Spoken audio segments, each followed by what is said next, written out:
Hey, my name is shawnshawn. I sell art on shawnshawn.co. Today we're going to react to Clavers Odhiambo.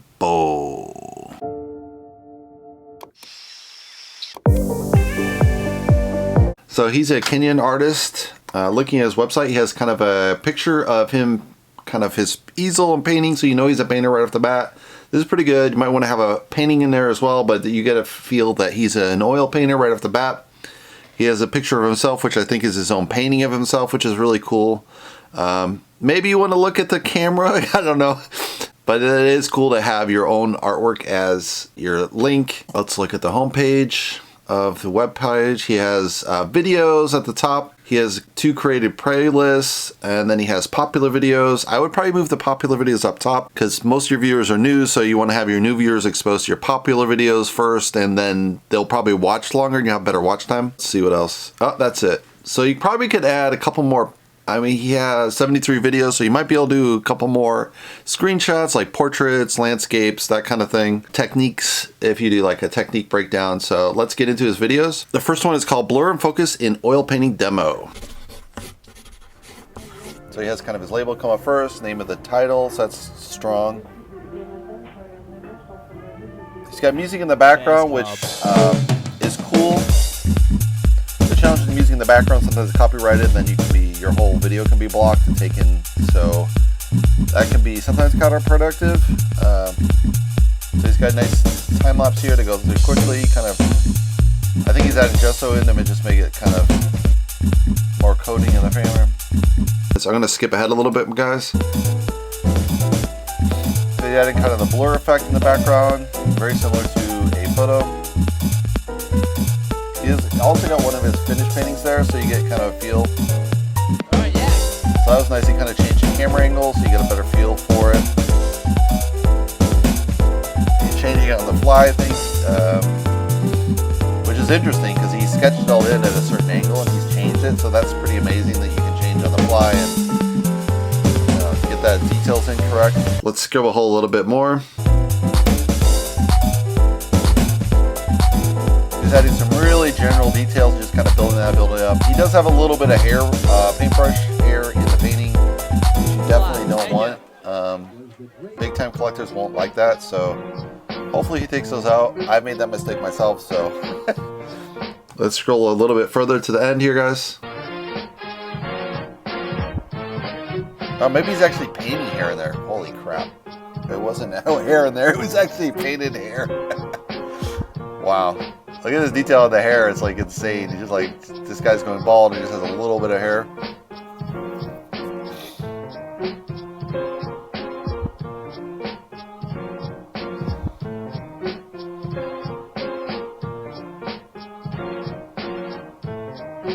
It's really cool because he's doing multiple layers, like gray, brown.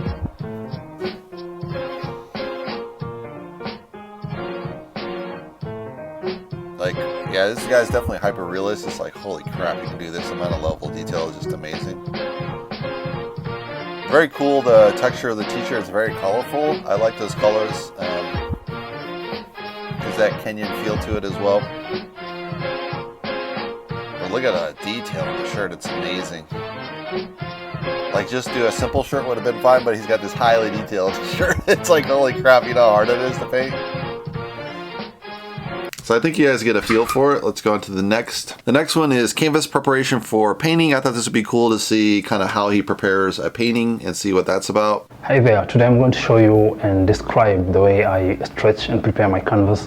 So this is what I would encourage any video to be, just have that nice headshot start out. Even on the demos, I would do this kind of first, like, hey, my name's, I think his name's Clavers, but I'm sorry, man.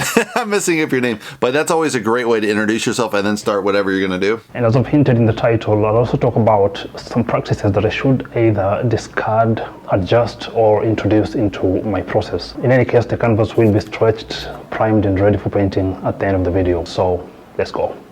The process normally starts with the wooden support that is loosely called a stretcher, but there are actually two types of these kinds of supports. One is called a strainer and the other is called a stretcher. The difference is, So this is pretty cool. It's got like a lot of details here.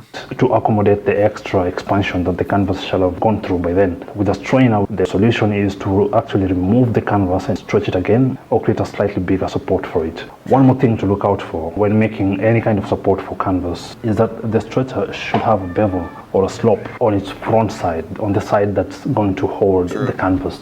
And this is because either if a canvas is under insufficient tension, the word stretching a lot, but the wooden support that I'm using is called a strainer. So to stretch the canvas, I'm going to lay it down on the floor. I'll lay the strainer on the canvas and leave just enough space that will allow me to cover. So he's making his own canvas, which is pretty cool. I use a piece of chalk to draw in where I want the borders to be, and it's normally better to cut more canvas than I need than to cut too little. Then it becomes difficult to add canvas onto an inadequate amount.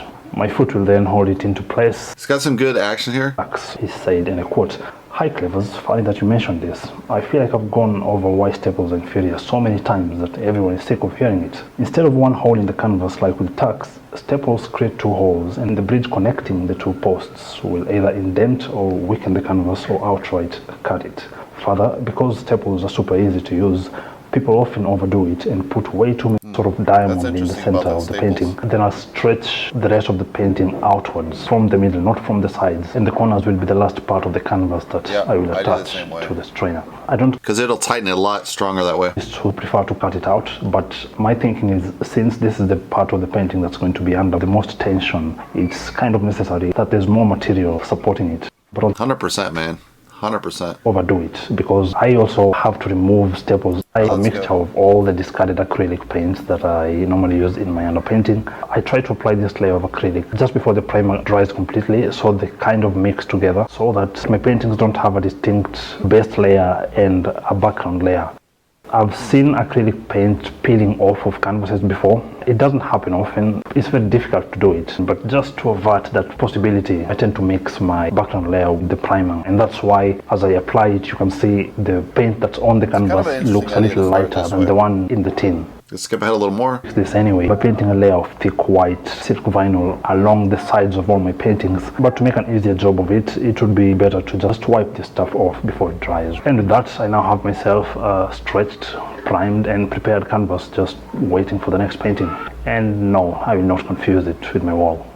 Thanks for watching. That was a pretty solid video. I like all the little things he's had in there. This next one is called Goddess at the Beach, narrated oil painting tutorial. Today's painting, Goddess at the Beach, is going to start as a slideshow for the first 40 seconds or so. And that's because I only started recording the painting process just about halfway through the job. And so to catch you up on the first part of the painting, the brown background has been done in acrylic, and on top of it, this grid has been drawn in chalk. I've drawn a similar grid on. All right, let's skip a little bit ahead. An idea of the splashes around the model. I will now hit record, and from now on you'll see every part of the process. The reason why I call these splashes an idea, especially the ones in front of the beautiful lady, is because the only purpose at this stage is to cover the underpainting, so I'll know where to stop when painting the model. So even though I'm painting the more general shadows, I won't paint the droplets in detail yet until everything that's behind them, including the model, has been painted to completion. So starting with the splashes of water bouncing off the rocks behind her, I'm going to switch between two hard. I would turn his TV off. It's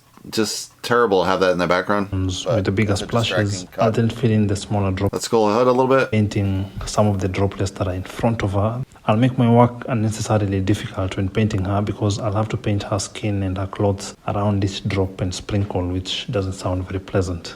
From my experience, white oil paints dry slower than any other color, so I'm taking care not to encroach or overlap too much into the section where the model is going to be. So I won't have to wait too long to start painting her when I'm done painting the droplets behind her. And if I decide to paint her immediately, I won't have to deal with trying to. Let's scribble a little more, guys. Outlines, I'm going to start by covering them with soft shadows and tints. Then I can now confidently paint the darker shadows, knowing I have the proportions right, or at least as close to perfection as I can get.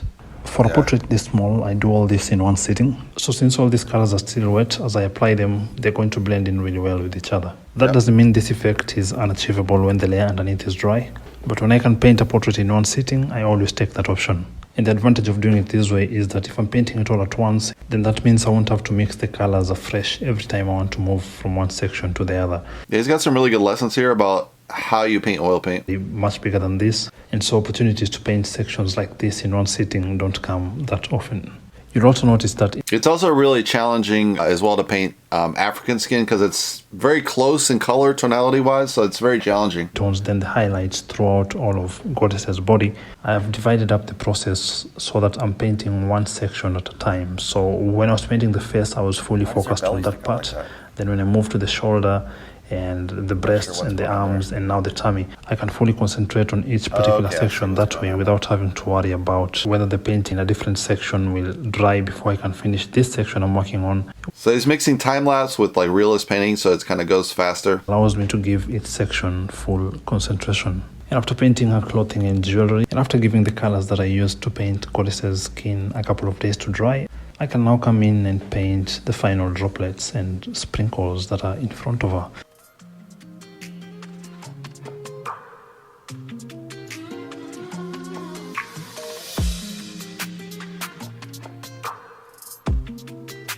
This is an amazing technique. Let's go a little ahead. From back to front in this case. Such a simplified approach can then allow us, after days and sometimes even weeks of hard work, to finally lean back, close our eyes and breathe a sigh of relief.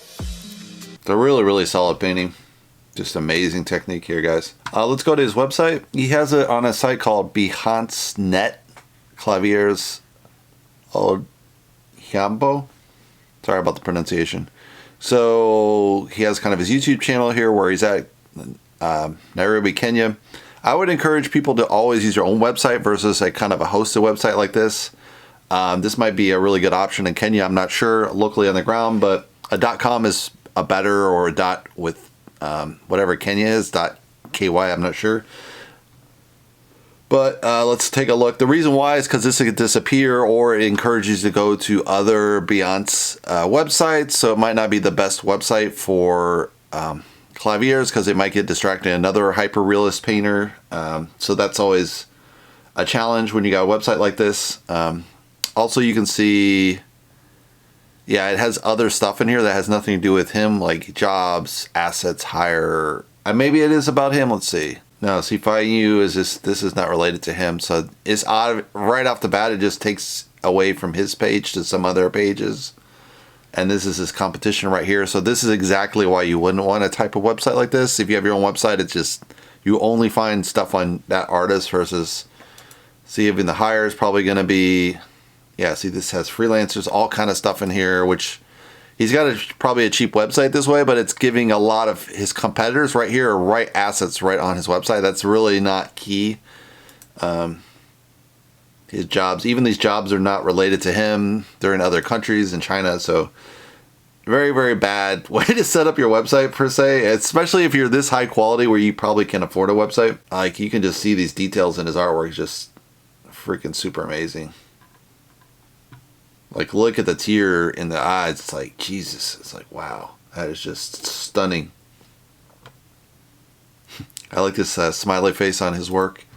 So, yeah, I think it's a really solid artist. I check him out. Even me, who I sell a lot less than this guy, I have my own website. So, yeah, that's a real big disadvantage about not having your own website. It only costs maybe $30 a month or so. So, as long as you're selling a little bit of artwork, you should be able to afford your own website. Anyway, go check out this guy's out, Clavers Odhiambo. If you like to subscribe, you can subscribe below. And I'll see you on the next Artist React video. See you guys.